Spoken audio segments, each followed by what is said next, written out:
औज़ु बिल्लाहि मिनश शैतानिर रजीम बिस्मिल्लाहिर्रहमानिर्रहीम सनुरीहिम आयातिना फ़ी अनफुसिहिम व फ़िल आफ़ाक़। गुज़श्ता लेक्चर में हमने वाजिबुल वजूद और मुमकिनुल वजूद पे बात की थी और ये कहा था कि जो कुछ भी हम सोचते हैं या जो तसव्वुर हमारे जहन में आता है, जितने भी तसव्वुरात या कॉन्सेप्ट्स हमारे जहन में आते हैं, उनकी वजूद के लिहाज से तीन सूरतें बन सकती हैं। या वो वाजिबुल वजूद हैं, यानी उनके लिए वजूद ज़रूरी है, या वो मुमकिनुल वजूद हैं, यानी उनके लिए वजूद क्या है, ज़रूरी तो नहीं है लेकिन वजूद में आ सकते हैं, पॉसिबल बीइंग उसको कहते हैं। और वाजिबुल वजूद आप कह रहे हैं कि उसके लिए नेसेसरी है बीइंग, नेसेसरी बीइंग। तीसरी सूरत यह है कि मुमतनिउल वजूद, यानी उसके लिए वजूद में आना मुमकिन ही नहीं है। तो जिस चीज़ के लिए वजूद में आना मुमकिन ही नहीं है वो हमारी गुफ्तगू से बाहर हो जाएगा, क्योंकि उस पर हमें बात करने की ज़रूरत नहीं है। पीछे हमारे पास दो चीज़ें रह जाती हैं, वाजिबुल वजूद और मुमकिनुल वजूद। वाजिबुल वजूद वो चीज़ है जिसके लिए वजूद ज़रूरी है, और मुमकिनुल वजूद वो चीज़ होती है कि जिसके लिए वजूद और अदम बराबर हैं, होना और ना होना दोनों उसके लिए बराबर और मुसावी होते हैं। वाजिबुल वजूद और मुमकिनुल वजूद के लिए यही बुनियादी फ़र्क है कि वाजिबुल वजूद वो होता है जिसको किसी इल्लत की, किसी काज की ज़रूरत नहीं है, उसके लिए खुद होना ज़रूरी है, वजूद में होना उसके लिए ज़रूरी है। और मुमकिनुल वजूद ऐसी चीज़ को कहते हैं कि जो अपनी ज़ात में, जिसके लिए वजूद में आना ज़रूरी नहीं, लेकिन जब उसको कोई इल्लत, कोई काज, कोई सबब उसको ईजाद करे तो वो चीज़ ईजाद हो सकती है, उसको हम मुमकिनुल वजूद कहते हैं। तो अब हम इन दोनों इस्तिलाहात की तशरीह के बाद जब देखते हैं दुनिया को, कायनात को, यकीनन कायनात मौजूद है, बहुत सारी चीज़ें हैं जो हमारे शऊर से आज़ाद और शऊर से बाहर मौजूद हैं। हम उनके वजूद का इदराक करते हैं, हम उनको समझते हैं, देखते हैं, सुनते हैं। जैसे सूरज, चाँद, सितारे, आसमान, ज़मीन, हमारे इर्द गिर्द की जितनी अशिया हैं, हम अपने वजूद का एहसास करते हैं और इर्द गिर्द की चीज़ों को देखते हैं। ये सारी चीज़ें एक तरह से वजूद तो रखती हैं। अब यहाँ सवाल ये है कि क्या इनके लिए वजूद ज़रूरी है या वजूद ज़रूरी नहीं है। पहले मरहले पर बात यही होती है कि अगर इनके लिए वजूद ज़रूरी है तो यही वाजिबुल वजूद है, लिहाजा बात यहाँ पर ही ख़त्म हो जाती है। और अगर इनके लिए वजूद ज़रूरी नहीं है, मुमकिनुल वजूद है, तो फिर इनको एक ऐसी इल्लत की, एक ऐसी काज की ज़रूरत है जो इनको वजूद में लेकर आए।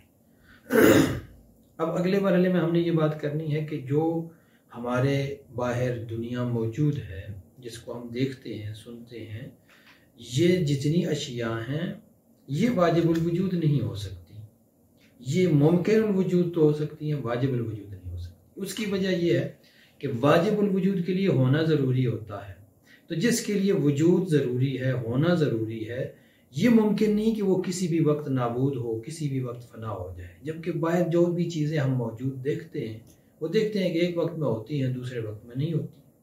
बहुत सारी अशिया हमारे सामने बनती हैं, बिगड़ती हैं। हम देखते हैं कि दरख्त, पौधे ज़मीन से उगते हैं फिर ख़त्म हो जाते हैं, मिट्टी से घर बनाए जाते हैं, घर गिर जाते हैं, सीमेंट बजरी से घर बनाते हैं, थोड़े पुख्ता होते हैं लेकिन वो भी गिर जाते हैं, वो भी एक दिन ख़त्म हो जाते हैं। इंसान होते हैं हमारे सामने, इंसान पैदा होते हैं, फिर इंसान मर जाते हैं।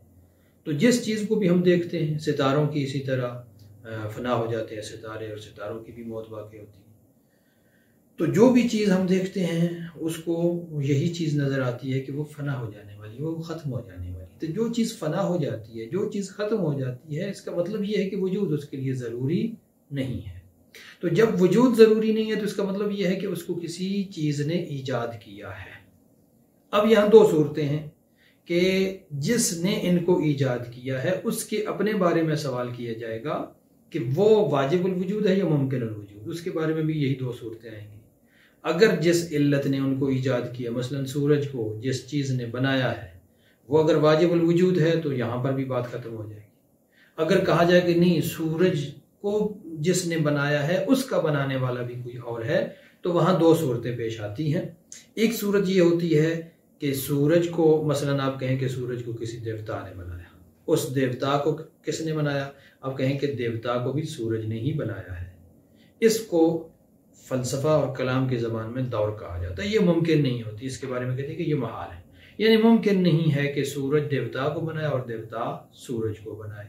अगर एक चीज़ दूसरी चीज़ को बनाती है तो उस बनाने का मतलब ये है कि वो पहले मौजूद है, और अगर उसको कोई और बनाने वाला है तो इसका मतलब ये है कि वो भी मौजूद नहीं थी। सूरज ने अगर देवता को बनाया है तो इसका मतलब ये कि सूरज पहले था, देवता बाद में खल्क हुआ। और अगर देवता ने सूरज को बनाया तो इसका मतलब ये है कि देवता पहले था, सूरज बाद में खल्क हुआ।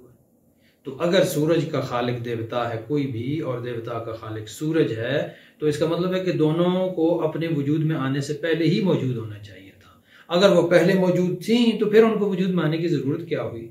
ये चीज़ मुमकिन नहीं होता। ये मुमकिन नहीं होता कि एक चीज़ अपने वजूद में आने से पहले ही मौजूद हो।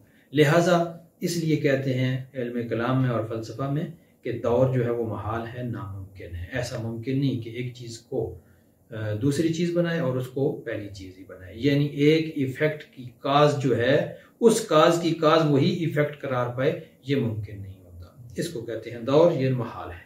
दूसरी सूरत ये होती है कि उस इफ़ेक्ट को जिस काज ने बनाया उसको किसी और ने बनाया है, उसकी काज कोई और है, और वो तीसरी चीज़ जो है उसकी काज के बारे में फिर सवाल हो तो कहा जाए कि उसकी काज कोई और है।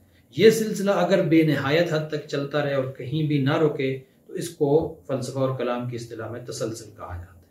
तसलसल भी महाल होता है। उसकी वजह यह है कि ये सिलसिला जहाँ तक भी चला जाएगा बहरहाल रहेगा तो मुमकिन वजूद ही।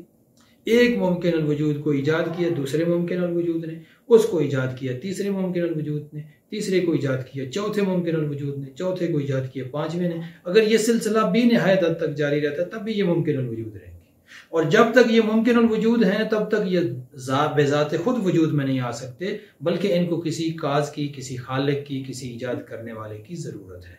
तो हमें मानना पड़ेगा कि एक वाजिबुल वजूद है जिसने मुमकिनात को खल्क किया है। अगर हम वाजिबुल वजूद का इकरार नहीं करेंगे तो यह दौर लाजम आएगा, यह तसलसल लाजम आएगा, और ये दोनों अपनी जगह महाल और नामुमकिन है। अक्ल इन दोनों को नामुमकिन करार देती है, और इन नामुमकिनात से बचने के लिए ज़रूरी है कि हम वाजिबुल वजूद का इकरार कर रहे हैं। वस्सलामु अलैकुम वरहमतुल्लाह।